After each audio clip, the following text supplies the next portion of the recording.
जय माता दी सभी भक्तजनों को।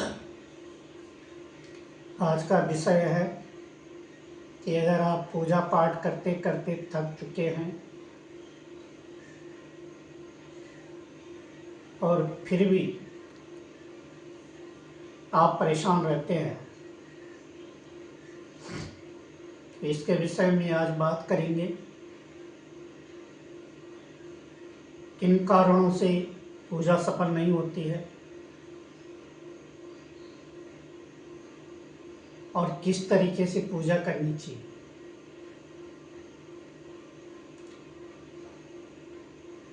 तो स्वागत है आप सबका मेरे YouTube चैनल जय माँ मुलक माई दरबार में।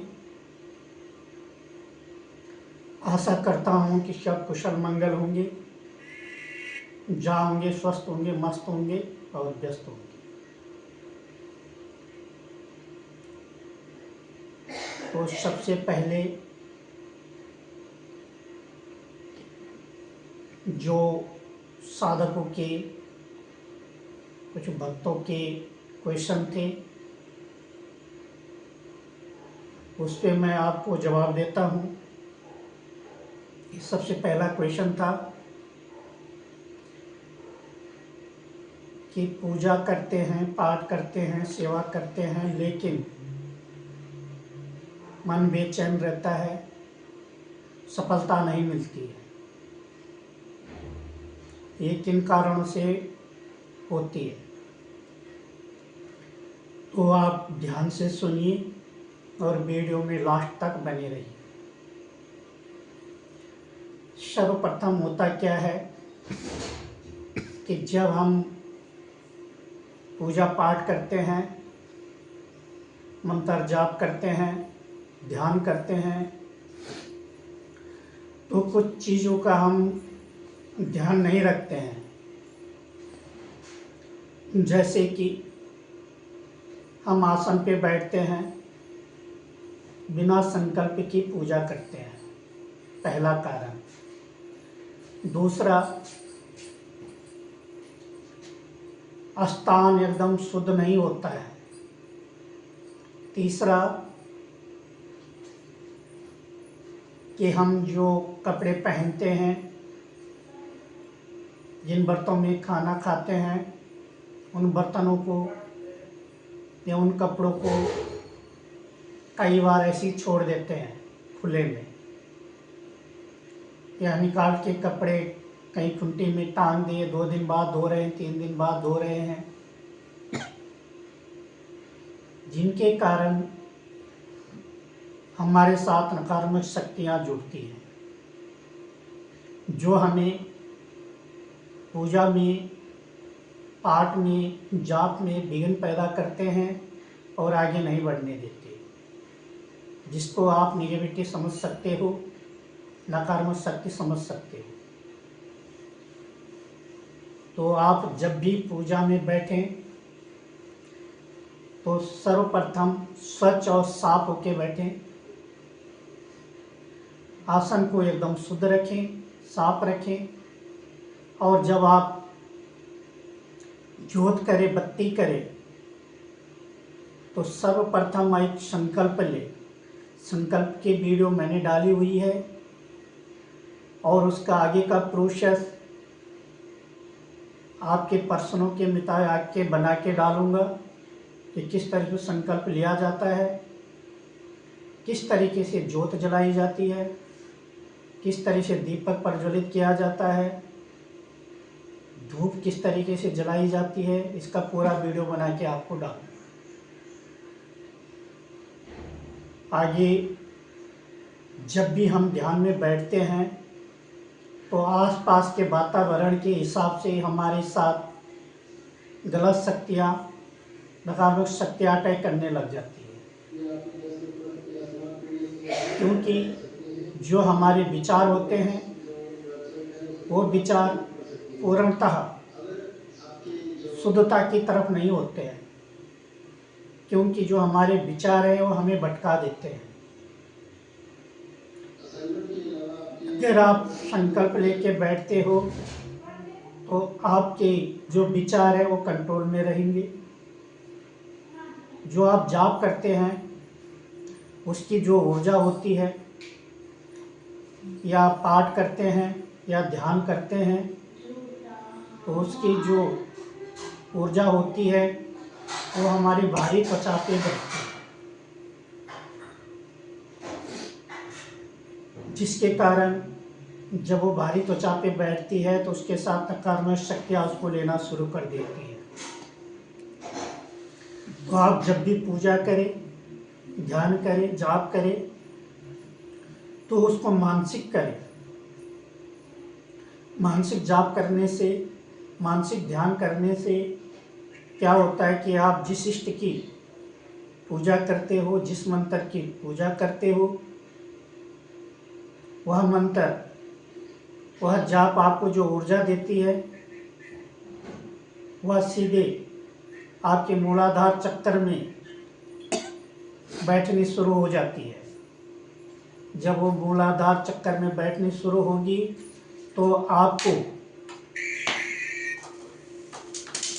अंदर से एक ऊर्जा प्राप्त होगी, और जब वो ऊर्जा प्राप्त होगी तो आपको पूर्णतः सुरक्षा कवच बनता जाएगा, जो आपके पूरे शरीर की, आसन की सुरक्षा कवच डालेगा।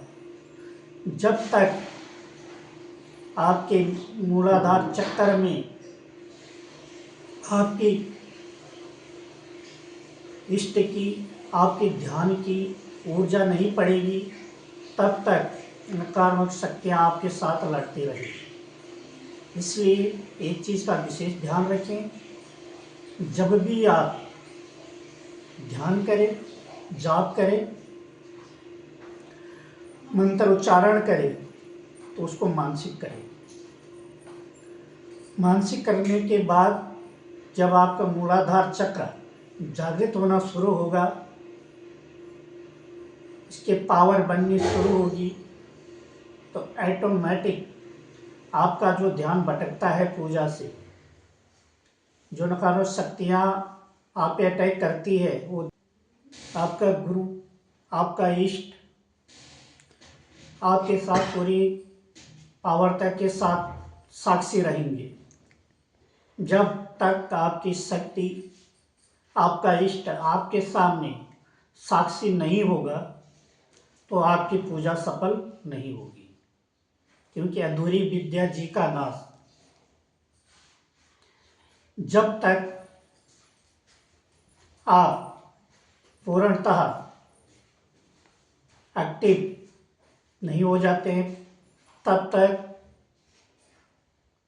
वाचिक जाप ना करें, वाचिक पूजा ना करें। वाचिक पूजा का अर्थ होता है कि जो हम जुबान से बाहर बोलते हैं, मानसिक में ही आपको पूर्णतः शक्ति प्राप्त होगी, क्योंकि मानसिक का अर्थ होता है कि एकदम शांत और मन ही मन उच्चारण करना मंत्र का, ताकि सारी पावर, सारी ऊर्जा आपके मूलाधार चक्र में एकत्रित हो और वहीं से आपकी पावर बढ़े। क्योंकि जब तक आपके नाभि कमल में जो मूलाधार चक्र होता है वो जागृत नहीं होता, तब तक आपके अंदर की शक्ति जागृत नहीं हो सकती। यही कारण होता है कि सालों साल पूजा करते हैं लेकिन फल नहीं मिलता है और हरदम परेशान रहते हैं। दूसरा कारण है कि कुछ लोग दीक्षित हैं, कुछ लोग बिना दीक्षा लिए ही पूजा पाठ शुरू कर देते हैं। अब आप कौन से मंत्र का उच्चारण कर रहे हो, वो आपको सूट कर रहा है या नहीं कर रहा है, वह मंत्र आपको औरा बना रहा है या नहीं बना रहा है, उस मंत्र से आपको ऊर्जा मिल रही है या नहीं मिल रही है, कि जिसके कारण ना तो आपके साथ पर शक्तियाँ जुड़ती है, ना ही आपकी स्वयं की शक्तियाँ जुड़ पाती है। क्योंकि जो नवग्रहों में ही स्थापित हो जाती है, जिसको नवग्रह आगे नहीं बढ़ने देते, इसलिए सबसे पहले इस चीज़ का ध्यान रखिए कि आप कौन से मंत्र का किस टाइम किस तरीके से और कितना जाप कर रहे हैं, कितनी पावर उस मंत्र की है, वो आपको सूट कर रहा है या नहीं कर रहा है, इसको आप ज़रूर चेक करवाइए। उसके बाद आगे मेहनत कीजिए। जो हम नॉर्मल ही पूजा पाठ करते हैं उनको विशेषकर आसन शुद्धि का ध्यान रखना चाहिए, मंदिर की शुद्धता का ध्यान रखना चाहिए, आसपास के वातावरण का ध्यान रखना चाहिए। धूप ऐसी जलाएं कि जिसमें महक हो, या तो इत्र का प्रयोग कीजिए जिससे कि कमरे में महक रहे। अगर सुगंध आपके कमरे में रहेगी तो नकारात्मक शक्तियाँ अटैक नहीं करेंगी, आपके इष्ट पूर्णतः एक्टिव रहेंगे और जितनी भी नकारात्मक ऊर्जा होगी वो उसको अपने पास खींचेंगे। इस तरीके से अगर आप विधि के साथ पूजा पाठ जाप करते हैं तो आपको 100% उसका फल मिलेगा। और जाप कभी भी हो तो सबसे पहले मानसिक कीजिए और माला का प्रयोग जरूर करें। माला से जाप करने से आपका ऑरा बढ़ेगा और आपको पूर्णतः ऊर्जा मिलेगी, जिससे आपका आसन शुद्ध होगा। जब आसन शुद्ध होगा तो आसन में जो पावर, जो ऊर्जा इकट्ठी होती है वही ऊर्जा आपको ऊपर बढ़ाती है, ताकि आपका जो मूलाधार चक्र है वो तेजी से काम करे और आपकी अन्य कुंडलियों को जागृत करने में मदद करे। चक्रों के आगे एक वीडियो डालूंगा कि किस तरीके से चक्र जागृत होते हैं, कितने समय में होते हैं, किस विधि से होते हैं। इसलिए आपको मेरी बात समझ में आई होगी कि किन कारणों से नकारात्मक शक्तियाँ जुड़ती हैं और इनको हटाने का क्या प्रोसेस है। ये मैं आपको अगली वीडियो में पूर्णतः बना के दूंगा, ताकि आप अच्छे से विधि विधान के साथ अपना ध्यान पूजा पाठ कर सके, अपने इष्ट की तरफ अपना रुझान बिठा सकें, अन्यथा मन को न भटकाएं। श्रद्धा भक्ति विश्वास अपने इष्ट पर बनाए रखें, अपने गुरु पे बनाए रखें। धन्यवाद। दरबार की तरफ से आप सभी को शुभ आशीर्वाद।